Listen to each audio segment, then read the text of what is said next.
টানা এক মাসের তীব্র তাপপ্রবাহের রেকর্ড গড়ল বাংলাদেশ। নাভিশ্বাস ওঠার পরিস্থিতি হয়েছে মানুষের, বেশি কষ্টে আছে বস্তির মানুষ। আবহাওয়া অফিস বলছে রাজধানীতে আরও কয়েকদিন তীব্র তাপপ্রবাহ থাকবে, আর বিশেষজ্ঞরা বলছেন ভবিষ্যতে আরও কঠিন সময় মোকাবেলা করতে হবে বাংলাদেশকে। হাবিব রহমানের প্রতিবেদন।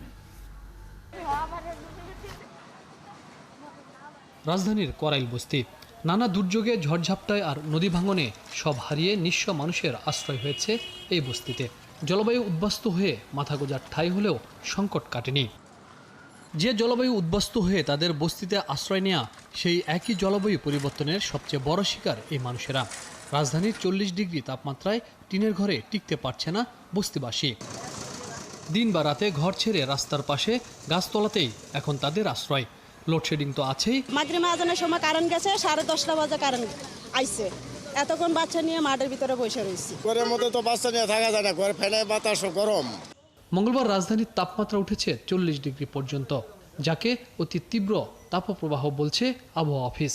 তবে মে মাসের প্রথম দিকে কিছুটা সহনীয় তাপমাত্রার পূর্বাভাস দিচ্ছে আবহাওয়া দপ্তর।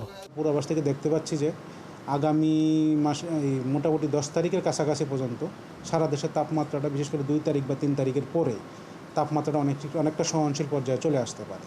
তবে 1 তারিখও সারা দেশে হিটওয়েভ থাকতে পারে। বিশেষজ্ঞরা বলছেন মানুষকে রক্ষা করতে হলে নগরকে শীতল করা দরকার, আর সেজন্য দরকার দীর্ঘমেয়াদী বড় পরিকল্পনা। নগরায়ন হয়, কিন্তু নগরায়নটা নিয়ন্ত্রিত নগরায়ন দরকার এবং টেকসই নগর দরকার। টেকসই নগর হতে গেলে এখানে সবুজের দরকার, এখানে জলাভূমির দরকার, এখানে খাল বিল নদী নালা, এগুলো সব কিছুর দরকার। দেশে গড় তাপমাত্রা থাকে 33 থেকে 34 ডিগ্রি, কিন্তু এপ্রিলের গড় তাপমাত্রা 37 ডিগ্রি, যা স্বাভাবিকের চেয়ে 3 থেকে 4 ডিগ্রি বেশি। তপ্ত এই রোদ থেকে বাঁচতে এখন মানুষের একমাত্র ভরসা হয়ে পড়েছে গাছতলা।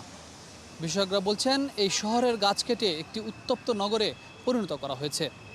তাদের দাবি, যারা এই শহরকে অপরিকল্পিতভাবে অবাসযোগ্য হিসেবে গড়ে তুলেছে তাদের এখনই বিচারের কাঠগড়ায় দাঁড় করানো উচিত।